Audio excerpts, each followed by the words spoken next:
alguém que acredita que a palavra pode libertar? Tem alguém que acredita que o poder da palavra pode salvar, pode curar? Talvez hoje, através do poder da palavra, a sua vida vai mudar, a sua história pode ser mudada, o seu ministério pode ser mudado. A partir da palavra que foi pregada aqui hoje, talvez Deus pode marcar a sua história aqui nessa noite.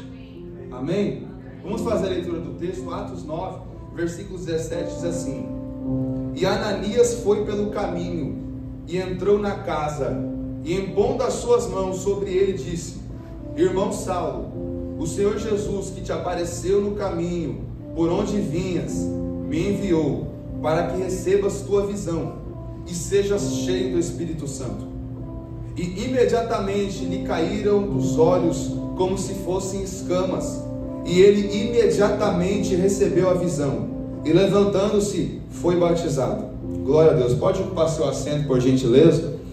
Irmãos, aqui está uma história muito interessante em Atos capítulo de número 9. Trata de um homem chamado Saulo, que posteriormente nós vamos conhecer como Paulo.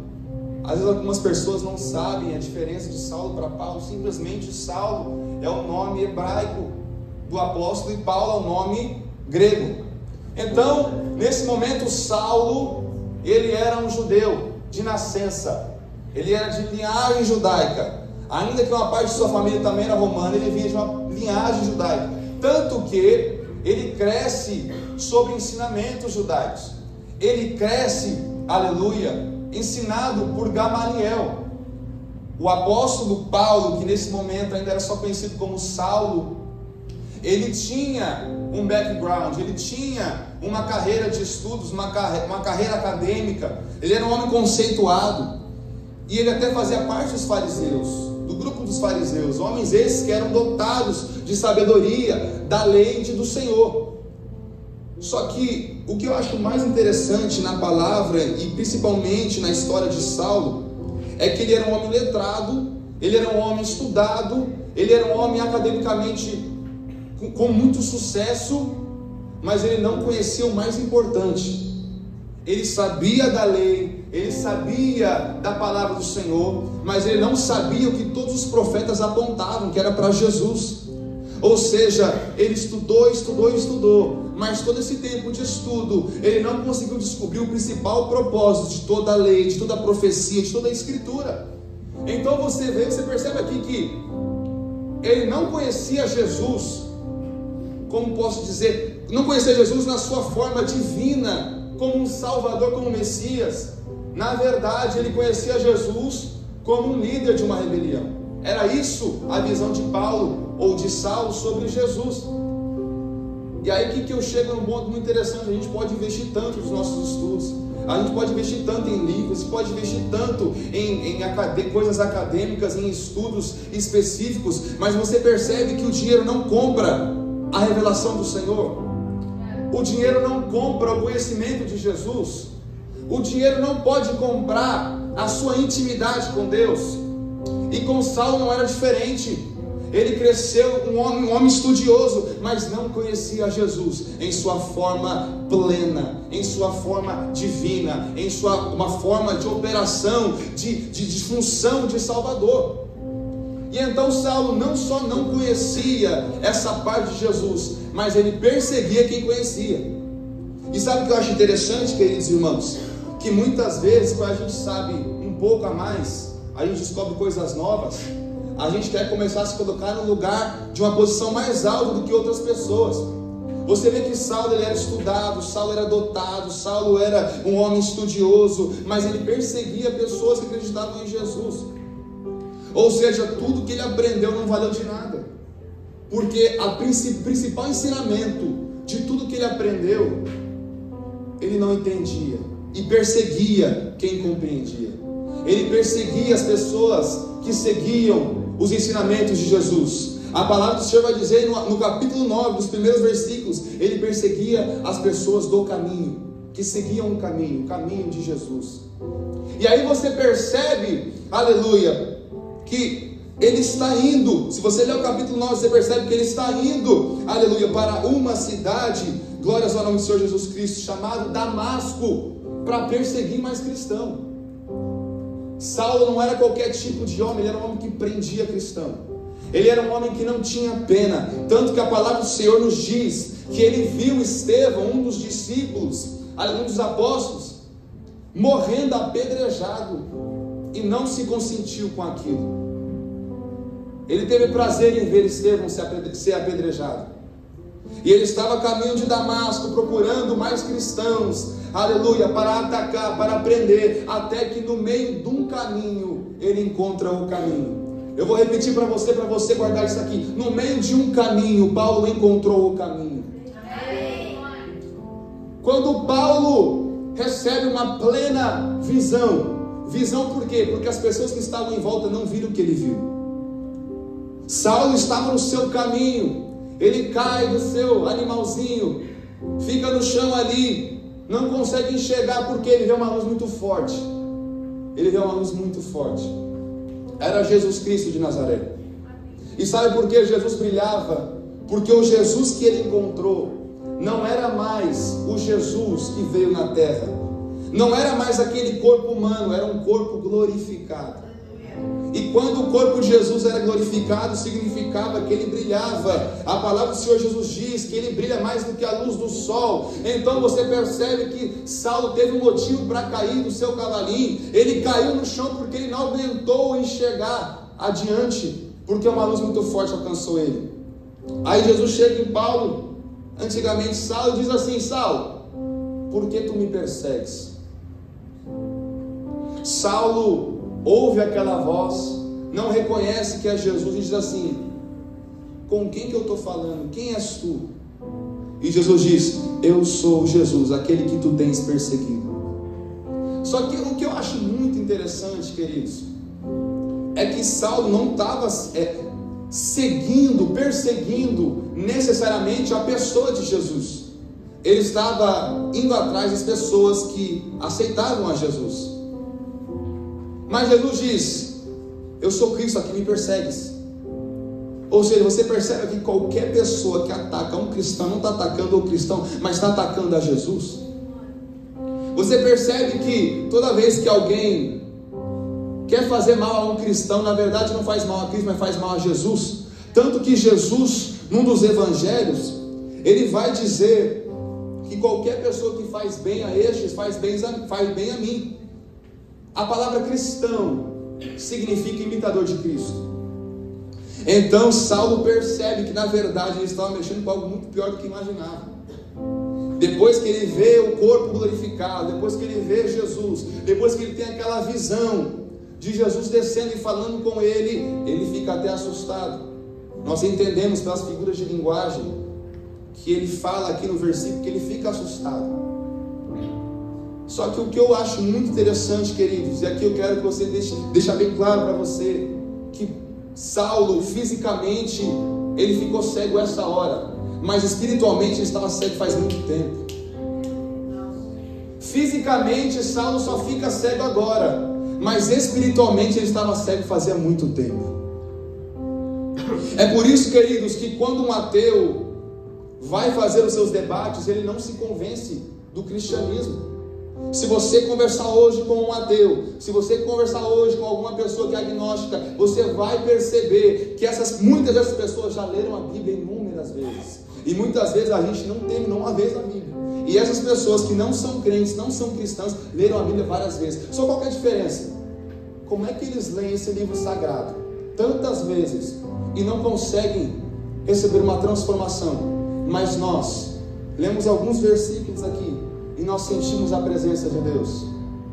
A palavra do Senhor nos diz que a letra mata, mas o Espírito vivifica. A Bíblia diz que a letra mata, mas o Espírito vivifica. A letra pode condenar, mas o Espírito vivifica. A letra pode matar, mas o Espírito ressuscita. E Paulo focou tanto na letra que ele esqueceu do espiritual. E quantas vezes nós nos encontramos assim? Nós nos preocupamos tanto em ser letrados, em aprender, em terminar de ler o livro, em terminar de ler a Bíblia, mas muitas vezes nós não deixamos o Espírito Santo trabalhar através da leitura, através da busca, através desse momento dedicado à palavra. E com Saulo era assim.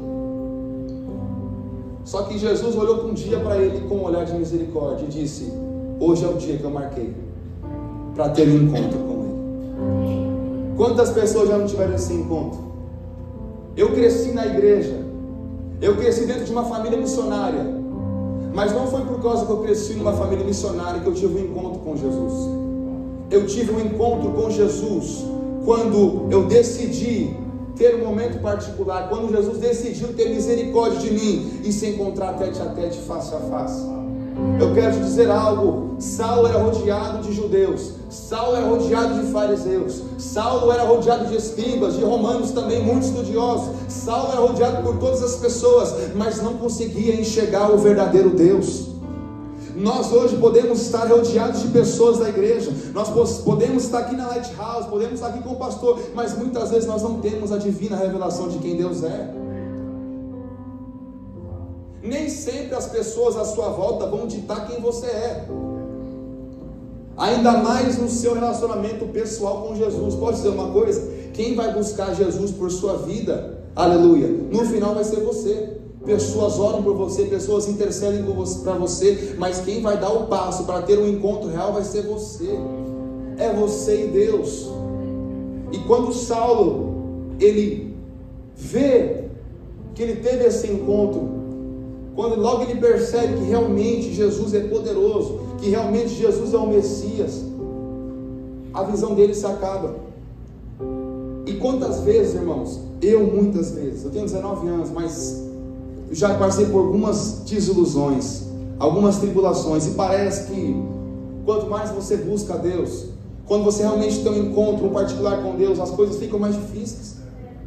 Aí você não entende, porque você fala assim: Deus, mas por todo esse tempo eu estive longe, Deus, por todo esse tempo eu estive afastado, ou eu nunca liguei, e agora que eu ligo, as coisas tem que ter mais dificuldade, as coisas não vão, as coisas não andam, eu não consigo fazer, eu não consigo chegar, eu não consigo falar, eu não consigo mais trabalhar, eu não consigo, a minha casa parece que está caída, parece que meu casamento não tem mais jeito, parece que a minha vida emocional não tem mais jeito. Agora que eu estou buscando, agora que eu estou servindo ao Senhor. Você vê que Saulo, por toda essa vida dele, ele não teve encontro real com Jesus, e quando ele teve, ele ficou cego.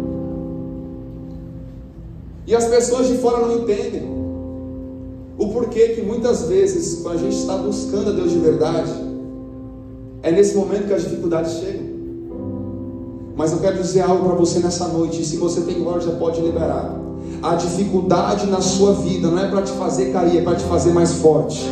A dificuldade que Deus permitiu chegar na sua vida não é para te matar, é para te ressuscitar. A dificuldade que Deus permitiu chegar na sua vida não é para acabar a história, é só para recomeçar mais um capítulo. Eu quero falar para alguém aqui, porque Deus está mandando dizer, aleluia, esse entulho, esse lixo, essa derrota, essa visão catastrófica da sua vida não é o final, é só o começo que Deus tem para a sua vida, é só o começo que Deus tem para a sua história. Talvez Saulo olhou para a vida dele e disse assim: agora eu estou cego, acabou, não vou perseguir cristão, mas também não vou ser cristão, não vou ver mais nada, não vai fazer mais nada. Mas Deus disse: agora não é o final, agora é o começo. Agora não é o final, agora é o começo. Eu quero liberar uma palavra profética para quem quer receber aqui. Talvez hoje você está passando a dificuldade, talvez você está cansado, talvez você está sem força para continuar, mas Deus está dizendo: esse momento é o momento que eu te pego pela mão direita, esse momento é o que eu te ergo, esse momento é o que eu vou dizer: filho, eu estou contigo, e eu estou começando uma nova história na sua vida. Então você percebe que na cegueira de Saulo, Deus tem uma obra. Jesus tem um encontro com Saulo. Inclusive mais para frente, não vou me estender a essa história que eu vou contar agora, mas mais para frente Saulo vai dizer, já Paulo, sobre uma visão que ele teve celestial, e quando ele voltou com o espinho na carne. Por quê? Ninguém que vê a glória de Deus por completo consegue suportar, porque o nosso corpo não é compatível mais com, como é que é funes em português, gente? Esqueci agora, gente. Alguém consegue lembrar o que é funes? Não tem, né? A totalidade. Obrigado, gente. O corpo do ser humano hoje, devido ao pecado, não consegue mais contemplar a glória de Deus numa totalidade, porque nós nascemos em pecado. Se nós nascemos em pecado, a glória de Deus vai nos matar se nós contemplamos 100% dela. Por isso que a presença de Deus em sua totalidade, ela é inefável. ela é inexplicável, que significa não há palavras para descrever a totalidade da glória de Deus. E o corpo de Saulo não aguentou, isso respingou na visão dele. Só que eu quero trazer para vocês aqui 5 benefícios da cegueira de Saulo. 5 benefícios da cegueira de Saulo. Primeiro, a cegueira mostrou para Saulo como estava a sua vida no âmbito espiritual. E aí talvez a gente se encontre em situações difíceis e a gente pergunta assim: por que, Deus?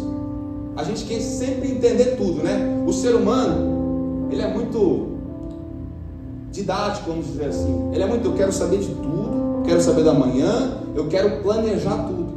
E aí quando as dificuldades vêm, a gente pergunta para Deus: Deus, por quê? Qual é o motivo? Qual que é a razão? Qual que é a circunstância de eu estar sofrendo isso? Para Saulo havia uma resposta entre outras respostas da cegueira dele. Deus queria mostrar para ele como ele estava no âmbito espiritual, que embora fisicamente ele via ainda, alguns minutos atrás ele tinha possibilidade de ir para onde quiser, olhando os seus próprios passos. Espiritualmente ele andava por caminhos que ele não conseguia se guiar, ele não conseguia controlar os seus caminhos, porque ele estava espiritualmente cego. E o mundo espiritual, o âmbito espiritual dele respingou para o mundo físico. Quantos acreditam que o mundo espiritual é real? O mundo espiritual é real.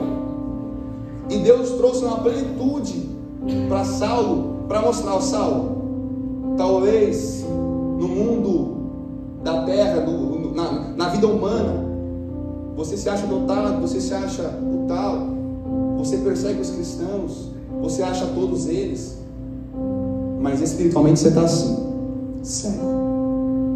E muitas vezes nós nos encontramos assim, queridos. A dificuldade, a gente não percebe que a dificuldade na verdade às vezes mostra quem a gente é. Você já ouviu aquela frase: quer conhecer alguém? Dá dinheiro para ela, poder. Mas quer conhecer melhor? Tira o poder dela. Não é verdade? Saulo era um homem poderoso, era um judeu com certidão romana, documentação romana. Mas quando Deus fala assim: ó, você está assim no mundo espiritual, cego, aí ele realmente contempla a vida dele e diz assim: olha, realmente, no mundo físico eu sou tal, eu persigo os cristãos, mas no mundo espiritual eu estou vazio. No mundo espiritual eu estou sem rumo. No mundo espiritual eu estou sem caminho.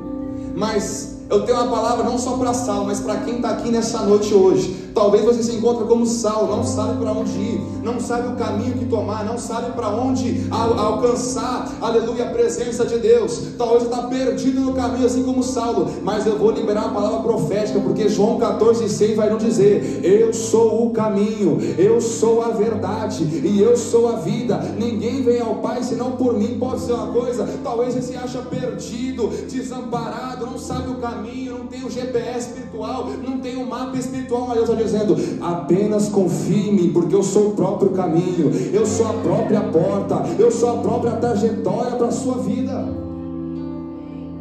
E Saulo entendeu isso de primeira, tanto que o segundo benefício, já entrando no segundo benefício: ninguém chega a lugar nenhum sozinho. Saulo fica cego no meio de um caminho para Damasco, e ele precisa do quê? De homens que levam ele até o trajeto. Então, peraí, Saulo, homem poderoso, perseguia cristãos, agora cego e precisa ser carregado para chegar ao seu destino. Aqui eu sinto que Deus feriu o ego mesmo, feriu o ego, feriu o orgulho de Saulo, porque ele teve que ser carregado. Mas Deus nos fala que nós não chegamos a lugar nenhum sozinho. Você não vai chegar a lugar nenhum sozinho. Ah, mas eu tenho Deus. Deus se manifesta em pessoas. Deus usa pessoas. Ninguém chega a lugar nenhum sozinho. Porque você não vê uma banda aqui tocando? Como é que um músico vai tocar todos os instrumentos? Você consegue, Lucas? Bateria, guitarra, teclado, tudo junto? Não dá. Ninguém consegue chegar ao alvo sozinho. E Saulo percebeu isso. Saulo foi carregado até um trajeto, e ainda nesse trajeto, aleluia, Deus tinha mais coisa para ele. Deus já mostrou o âmbito espiritual, Deus já mostrou que ele sozinho não vai a lugar nenhum. Agora Deus fala o seguinte: Saulo, vou te ensinar a orar agora. Eu vou te ensinar a orar. Por quê? Saulo chegou a uma casa, mas ele ia fazer o que, cego? Cego, perdido. Agora ele sabe que ele estava errado.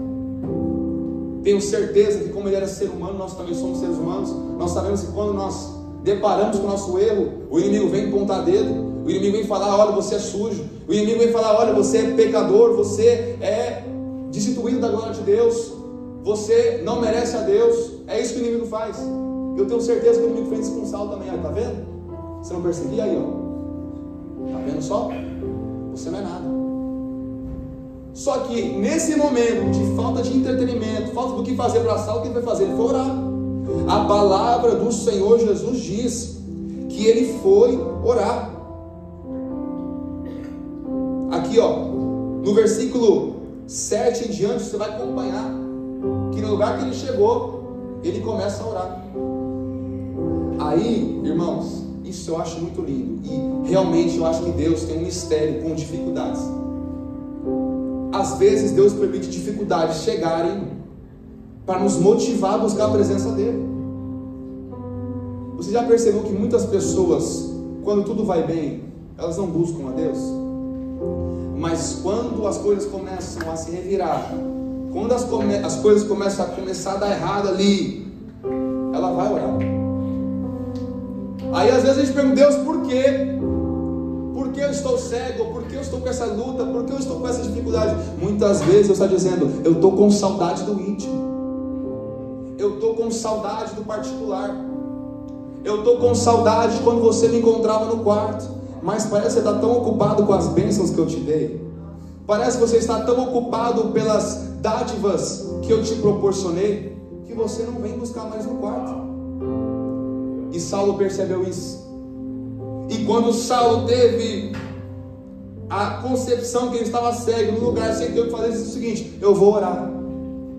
Deus está dizendo aqui: talvez essa luta que você está passando não é necessariamente para fazer você sofrer, mas é para você lembrar aonde você encontra a paz, aonde você encontra o verdadeiro suplemento que você precisa, aonde você encontra a verdadeira provisão que você precisa, aonde você encontra forças para continuar, é onde você encontra forças para prosseguir no caminho, é onde você ainda mantém a sua família de pé, é onde você mantém o seu casamento de pé, é onde você mantém a sua vida espiritual de pé. Deus está dizendo para alguém aqui nesta noite: volta para o íntimo, volta para a oração. Eu quero falar contigo, eu quero ter relacionamento, eu quero ter conversa contigo, eu quero saber dos seus segredos, eu quero saber dos seus sonhos, eu quero cuidar dos seus sonhos, dos seus projetos. Mas para isso você precisa entender que a oração é o meio de comunicação de Deus, a oração é o meio de alcançar o céu, a oração é a ação que você faz para tocar nas orlas de Jesus.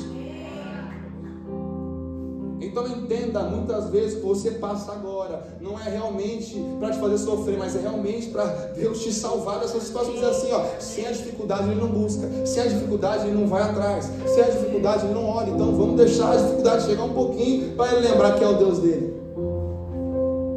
Aí Saulo ora, e quando Saulo ora, Deus confirma o chamado dele. Confirma o chamado, Samuel? Confirma. Porque enquanto Saulo orava, Ananias recebeu a revelação do Senhor. Enquanto Saulo orava, Ananias recebeu a revelação do Senhor, dizendo: olha, Ananias, vai lá para Damasco, porque tem um homem chamado Saulo que eu quero usar na minha obra. Ele está orando, ele está lá, só que ele está cego. Vai lá, libera a palavra profética, porque eu vou chegar lá e vou mudar a história da vida dele. A oração move os céus, a oração move a terra, a oração move montes, a oração move pessoas, a oração move propósitos, a oração move projetos e planos e histórias. Quando Saulo decide orar, quando Saulo dobra os seus joelhos, Deus visita ele? Não, Deus visita lá Ananias, diz assim: Ananias, você é meu profeta, você é vaso mesmo, você é pessoa que é usada por Deus mesmo, vai até Saulo. Só que o que acontece? Peraí, gente, quem é Saulo? Quem persegue cristão. E Ananias era cristão. Ele disse: Senhor, como é que eu vou até Saulo? Ele persegue os cristãos. Saulo não é um homem que vai me fazer bem. A verdade é que se eu chegar lá, Saulo vai me prender. Olha o que Deus diz. Eu vou ler porque fica mais gostoso para a gente entender. Olha o que Deus diz para ele: levanta-te, vai à rua chamada direita e pergunta na casa de Judas por alguém chamado Saulo de Tarso, porque eis que ele está orando. E em uma visão ele viu que um homem chamado Ananias entrava e impunha a sua mão sobre ele, para que ele pudesse receber a sua visão. Então peraí, Saulo não estava cego? Saulo estava cego, mas teve a visão de Deus que um homem chamado Ananias ia entrar na casa da rua direita e tocar nele e ele seria curado. Mas ele não estava cego. A oração abre visão. A oração tira a cegueira espiritual. A oração abre a mente. A oração traz revelação. A oração traz perspectiva. A oração traz a visão que Deus quer para a sua vida. Então peraí, aqui já começou o processo de cura de Saulo, porque antigamente ele estava cego espiritualmente, depois ficou cego fisicamente, mas quando ele decidiu orar, a cegueira física ficou, mas a cegueira espiritual já partiu retirada, porque ele viu Ananias chegando na casa. Posso te dizer uma coisa: antes de Deus cuidar do seu físico, Ele quer cuidar do seu espiritual. Antes de Deus cuidar da sua vida física, Ele quer cuidar da sua alma. Antes de Ele cuidar da sua saúde, da sua mente, do seu coração, Ele quer cuidar da tua área espiritual. É por isso que Jesus, quando um paralítico desceu o telhado, os amigos desceram o paralítico do telhado. Quando ele chegou lá, Jesus disse: os seus pecados estão perdoados. As pessoas assim, ele veio para ser curado, e Jesus disse: seus pecados estão perdoados. Mas espera aí, o perdão de pecado vai fazer com que ele volte a andar? E Jesus percebeu que duvidavam, quando que questionaram Jesus. Só que Jesus diz assim: para que todos saibam que o Filho do Homem tem poder. Paralítico, pega o teu leito, levanta e anda. Sabe por que Jesus primeiro perdoa os pecados e depois sara o paralítico? Porque para Deus é mais importante a sua vida espiritual do que a vida física. Para Deus é mais importante você estar bem espiritualmente e doente fisicamente. É verdade, Samuel? É verdade. Sabe por quê? O seu corpo fica, mas o seu espírito vai. Enquanto o seu corpo está aqui, pode ficar doente, pode ter lepra, pode ter do coronavírus, pode ter o que for, câncer, só que ele fica. Agora a sua alma, quem cuida é Deus. Então por isso que muitas vezes Deus usa as tribulações, as dificuldades para tratar o coração primeiro, para tratar o espiritual primeiro. E com Saulo não foi diferente. Enquanto ele estava cego, ainda que fisicamente, através do poder da oração, ele recebeu a chave que abriu, que trocou assim o rumo dele. Ele falou: peraí, no âmbito espiritual estou enxergando. Talvez Saulo olhou assim: eu posso ficar cego pro resto da vida, mas espiritualmente eu estou enxergando. Enquanto fisicamente eu não consigo enxergar nada, no mundo espiritual estou vendo até profeta entrar na minha casa, eu estou vendo vaso entrar na minha casa. Sabe por quê? Porque Deus quer cuidar do teu espiritual primeiro, Deus quer cuidar da tua alma primeiro, Deus quer cuidar do teu espírito primeiro, para depois ir para o físico. Então Deus confirma o chamado através da visão. Deus confirma o chamado, porque Ananias questiona. Aqui ó: Senhor, eu tenho ouvido de muitos acerca deste homem, quantos males ele tem feito aos teus santos em Jerusalém, e aqui ele tem a autoridade dos principais dos sacerdotes para prender a todos que invocam o teu nome. Mas o Senhor disse a ele: ide pelo caminho, porque ele é um vaso escolhido por mim, para levar meu nome diante dos gentios e dos reis dos filhos de Israel, porque eu lhe mostrarei quão grandes coisas ele deve sofrer por causa do meu nome. Sabe o que acontece? Muitas vezes a dificuldade, Jesus usa a dificuldade para mostrar aonde ele quer nos levar. Você percebe que na dificuldade Deus opera maravilhas sobrenaturais. Se você ler a Bíblia inteira, você vai perceber que os momentos de maiores milagres, de maiores causas sobrenaturais, não foi em Jerusalém, foi no deserto. No deserto, onde não tem direita, não tem esquerda, não tem norte, não tem sul, todo mundo perdido, andando em voltas.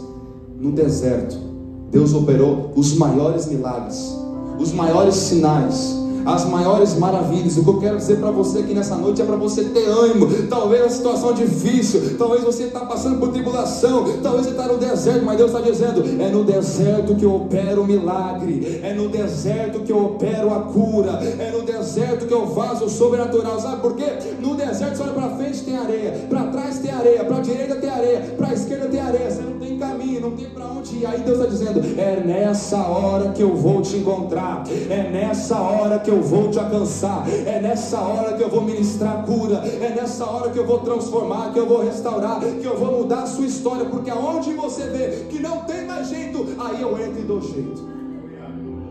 Testemunho rápido, eu gosto muito de contar meu testemunho, eu gosto. Minha mãe era estéril,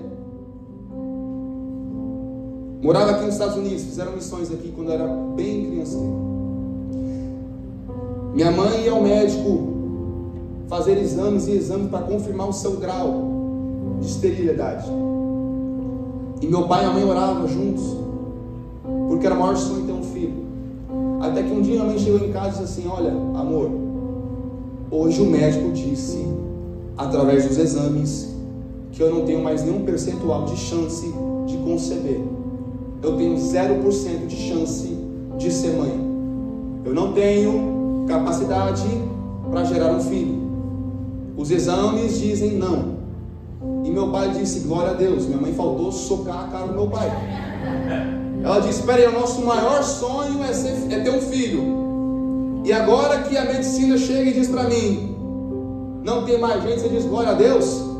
Meu pai disse: sim, eu dou glória a Deus. Sabe por que meu pai deu glória a Deus? Porque se o médico dissesse que tivesse 15% de chance de ter filho, minha mãe ia acreditar nos 15%. Se o médico dissesse que tivesse 5% de chance para ter filho, minha mãe ia acreditar nos 5%. Se o médico dissesse que tinha 1% de chance de ter filho, ela ia acreditar no 1%. Mas quando o médico disse não tem mais jeito, aí Deus brada do céu e diz: agora que para o ser humano não tem mais jeito, para mim vai ter jeito. Aonde não vai ter jeito, para mim vai ter jeito. Deus está dizendo para alguém aqui, aonde o ser humano não tem perspectiva, Deus está bradando do céu dizendo: agora é 100% eu que vou fazer, agora é 100% na minha conta, agora deixa comigo. Você vê que lindo? Glória a Deus pelo meu pai, que agora eu prego isso direto. É bom, essa é boa, né? Então, você percebe que o que para o homem não tem mais jeito, para Deus ainda tem jeito. Para Paulo talvez o sonho teria acabado. Quando ele finalmente encontrou Jesus, ele fica cego. Mas através da cegueira dele, Deus manifestou o chamado dele, que ele seria um pregador não somente para os judeus, mas também para os gentios. Ele seria um pregador que teria o homem com mais cartas do Novo Testamento. Ele seria o apóstolo dos gentios. Ele ia fazer a transição dos judeus, da palavra do evangelho dos judeus para os gentios. Ele ia aproximar as pessoas que estavam longe para perto. Tudo isso Deus manifestou na cegueira dele. E o último benefício que Deus trouxe através da cegueira de Saulo foi que, através da cegueira de Saulo, Deus colocou Saulo na posição do milagre. Se não me engano, no primeiro ou segundo semestre de CFNI, o doutor Jeffrey Seif, nosso professor de Novo e Antigo Testamento, uma certa aula no comecinho, eu gostava muito de conversar com ele, é um homem dotado. Ele falou comigo assim: Samuel, muitas vezes nós falamos que nós queremos ver milagres, nós queremos vivenciar milagres, mas nós nunca queremos estar na posição de milagre. Nós nunca queremos depender de um milagre. Nós nunca queremos depender de algo que não tem como a humanidade resolver. Ele falou: eu mesmo não tenho. E talvez isso é uma coisa que Deus está tratando na vida dele. Ele disse: mas a gente não gosta, porque o ser humano é sistemático. O ser humano gosta de deixar planilhadinho, organizadinho. Amanhã eu vou fazer isso, amanhã tem aula, amanhã tem trabalho, amanhã eu vou buscar os filhos na escola, amanhã tem... E gosta disso. Mas ficar na posição do milagre é difícil. Depender de um milagre é difícil. Depender da ação de Deus é difícil, porque aí você vê, eu não consigo, a minha mão direita não responde, a minha mão esquerda não responde, os meus pais não podem fazer isso por mim, o meu pastor não pode fazer isso por mim, o meu professor não pode fazer isso por mim, o meu chefe não pode fazer isso por mim, o presidente não pode fazer isso por mim, o Biden, o Lula, ninguém pode fazer isso por mim. Aí é só Deus. E é esse momento que Deus resolve trabalhar, num momento que ninguém pode fazer nada por você. E Saulo foi colocado nessa posição, na posição do milagre.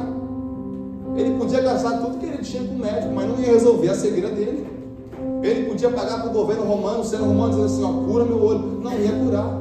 Ele poderia buscar os melhores magos da época, os maiores feiticeiros da época, que não ia conseguir curar os olhos dele, porque humanamente não tinha mais perspectiva. Mas como eu disse alguns minutos atrás, quando o ser humano diz acabou, Deus diz ainda tem jeito. Quando o homem diz não tem mais jeito, Deus está dizendo ainda tem solução. Quando o homem diz não tem mais caminho, Deus está dizendo eu sou o próprio caminho. Confia em mim que eu vou fazer. Confia em mim que eu vou fazer acontecer. Confia em mim que eu vou fazer chegar. Confia em mim que eu vou fazer a cura acontecer. Eu vou fazer com que a transformação seja real. Eu vou fazer com que a restituição seja real na sua vida. Quando Saulo entendeu que ele estava na posição do milagre, ele abriu o coração dele para Deus. Sabe por quê? Porque na posição de milagre nós percebemos quão nós somos dependentes, o quão nós somos filhos, que nós precisamos de Deus para caminhar, nós precisamos de Deus para chegar, nós precisamos de Deus para fazer alguma coisa. Então, pelo amor de Deus, nessa noite que você possa sair daqui tendo a plena convicção: eu não sou nada, eu não posso nada, mas o meu Deus pode tudo, Ele alcança tudo, Ele faz tudo, porque Ele é o Criador. Então Saulo, através dessa posição, ele percebeu que o milagre de Deus era real na vida dele. E Saulo foi curado. Ananias chegou em Saulo, encostou a mão nele, impôs a mão, e a palavra diz que ele foi cheio do Espírito Santo e foi curado. Antes de eu entrar nesse cheio do Espírito Santo, vou te dizer algo. Ananias duvidava. Deus, Saulo é o cara que persegue cristão, como é que o Senhor vai fazer algo na vida dele? Aí eu me lembro de uma carta do próprio apóstolo Paulo, 1 Coríntios capítulo 1, versículo 27. Deus escolhe as coisas loucas do mundo para confundir as sábias. Talvez eu não está entendendo a situação. Deus, para onde que esse caminho está andando? Está tudo louco. Deus está dizendo, é para ficar louco mesmo, porque eu escolho as coisas loucas do mundo para confundir as sábias. Eu gosto de desenganar o olhar humano. Eu não gosto de seguir como vocês seguem. Eu não gosto de fazer o provável. Eu sou o Deus do improvável. Eu sou o Deus que trabalha do jeito que ninguém entende, do jeito que ninguém consegue perceber. Aí alguém chega em você e pergunta: o que aconteceu? Como é que você explica isso? Você pode dizer: milagre não se explica, milagre se vive. Transformação da parte de Deus não se explica, transformação da parte de Deus se vive. A cura que Deus tem para a sua vida não vai ser explicável, mas vai ter a possibilidade de ser vivido se você abrir o seu coração para Deus e dizer: Deus, eu estou disponível. Deus, eu estou na posição do milagre. Deus, eu sei que eu não posso nada, mas o Senhor pode tudo. Eu posso ser considerado um louco, e eu sou louco mesmo, mas eu sou louco por Jesus. Saulo é curado, mas antes de ser curado, a palavra diz que ele foi cheio do Espírito Santo. Sabe o que eu entendo aqui? A presença de Deus cura. A presença de Deus cura. Porque antes de Saulo ser curado, ele foi cheio do Espírito Santo. Ou seja, aqui é mais uma confirmação que Deus não queria só curar, Deus queria salvar. Deus não queria só curar, Deus queria encher. Deus não queria só curar, Deus queria usar. Deus não queria só curar, Deus queria capacitar o apóstolo Paulo para uma boa obra. E eu quero dizer para você aqui nessa noite: talvez você precise de uma cura, de uma libertação, de uma restauração, mas Deus não vai descer só com a cura, Ele vai descer com o suplemento que você precisa para fazer a obra, para ganhar almas para o reino de Jesus e para saquear o inferno. Deus está usando essa situação de doença para fazer uma grande obra, para te encher do Espírito Santo, para você perceber que com o Espírito Santo de Deus você chega, você chega lá, você anda mais uma milha, você anda mais 1 quilômetro. Então, irmãos, para finalizar aqui, a cegueira não era para trazer sofrimento. A cegueira de Saulo era para trazer transformação. A cegueira, a doença de Saulo não era para fazer ele perecer, mas era para fortalecer ele.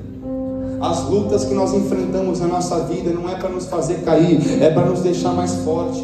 As lutas da nossa vida, as decepções, as desilusões, não são para deixar, aleluia, dores, mas deixar cicatrizes, Samuel, cicatrizes, sabe por quê? A partir do momento que você tem cicatrizes, a partir do momento que você tem marca, você vê, olha, eu estou aqui, mas olha o que aconteceu, Deus fez isso na minha vida. Você entende que Jesus Cristo foi reconhecido por causa das marcas?